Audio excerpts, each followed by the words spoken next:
Oh my God, Philippines na! Ah, sinigaw niya Pilipinas. Pilipinas sa crowd. Oh, ang dami talaga.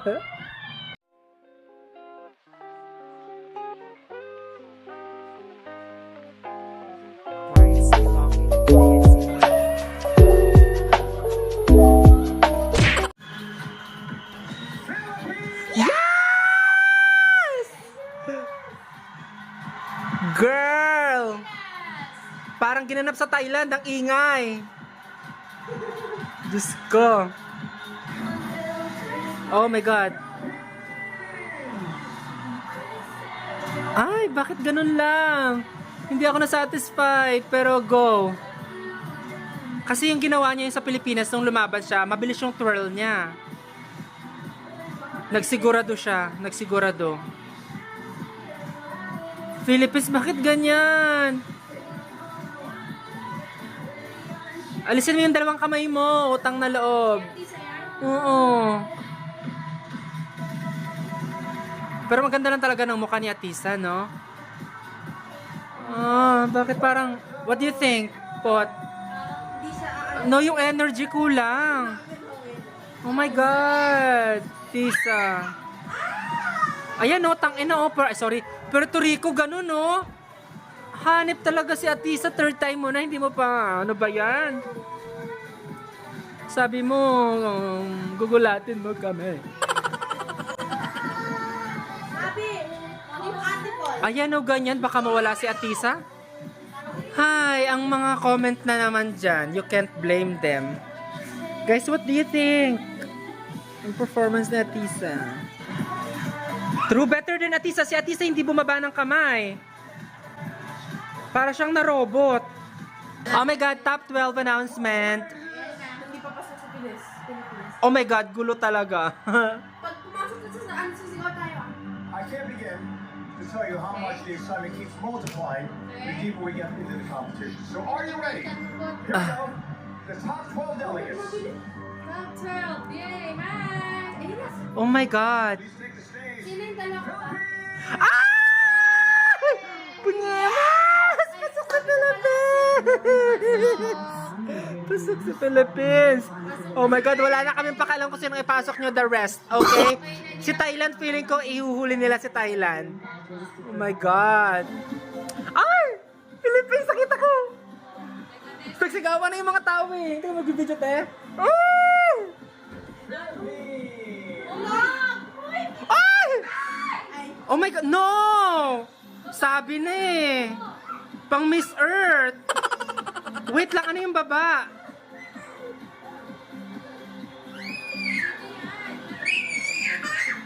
Hoy, bakit gayaan? Si Maktumang ba yan? Ay, pero maganda naman, pang malapitan. Oh, okay. 8 out of 10. 8 out of 10 tayo. Ano ba yan, Atisa? The top 5. Oh my God.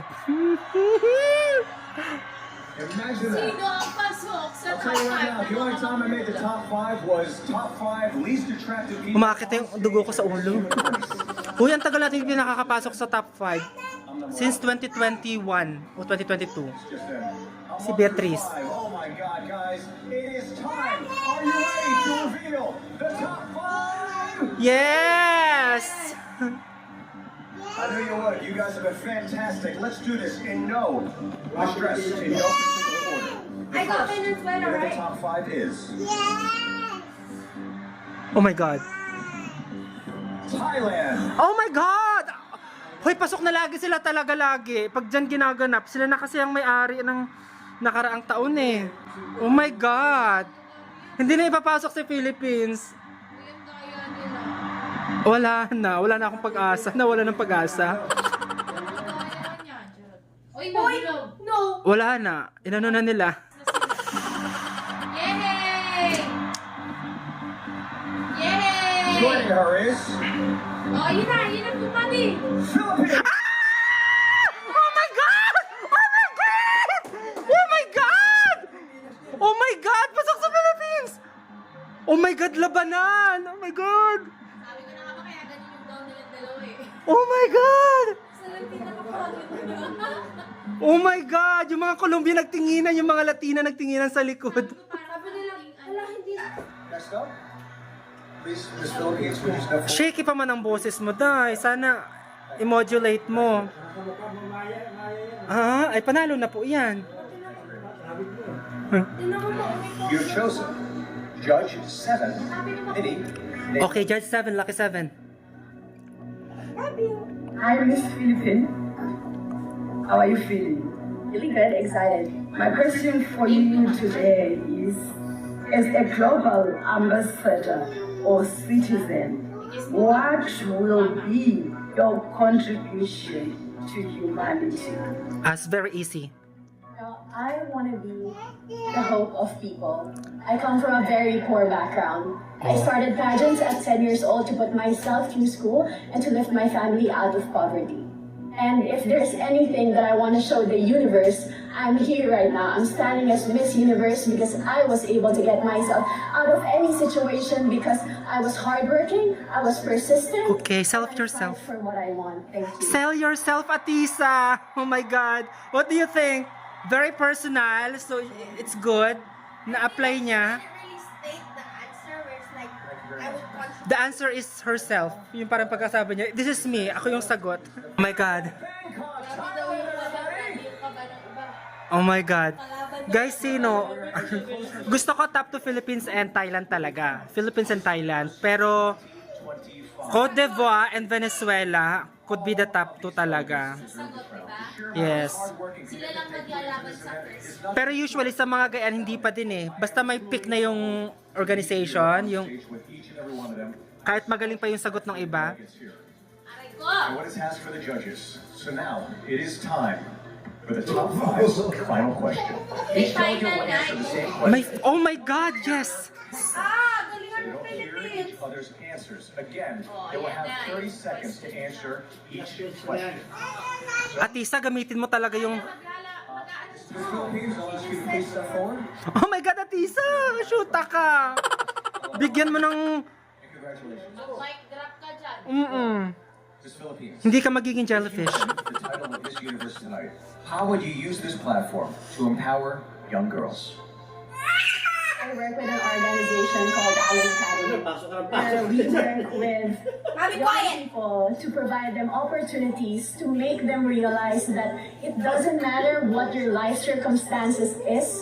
It doesn't define where you will With go. conviction, And I want to with continue feelings. working with Allen Academy in a bigger platform like Miss Universe to pursue making sure that people who come from low-income backgrounds are given the same opportunities as everyone else. Thank you. Okay, pasok sa oras. Okay, good! Oh my God! Yes! Giving trabaho. Oh my God. Yan na guys. We began tonight with 120 delegates on the Ayan stage, na. all dreaming of being Okay, sinong fourth runner-up? Mexico? realized that dream. Mexico na yan. Oh my God. Si Philippines siguro third runner-up lang. Luto ang laban, guys. Para siyang Venus Ra. Hinuli nila, tina fourth runner-up. The third runner-up is Oh my God, hihuli niya ang Philippines kay top 2. Philippines. Ay! Sabi ko na nga, third runner-up. Sabi ko na nga, third runner-up. Punyeta kayo sa Thailand dyan. Noro! Pag si Mexico talaga yung una dyan. Uy, punyeta si Mexico! Hayop ka raon! Hayop ka rahol! Oh my God! Runner-up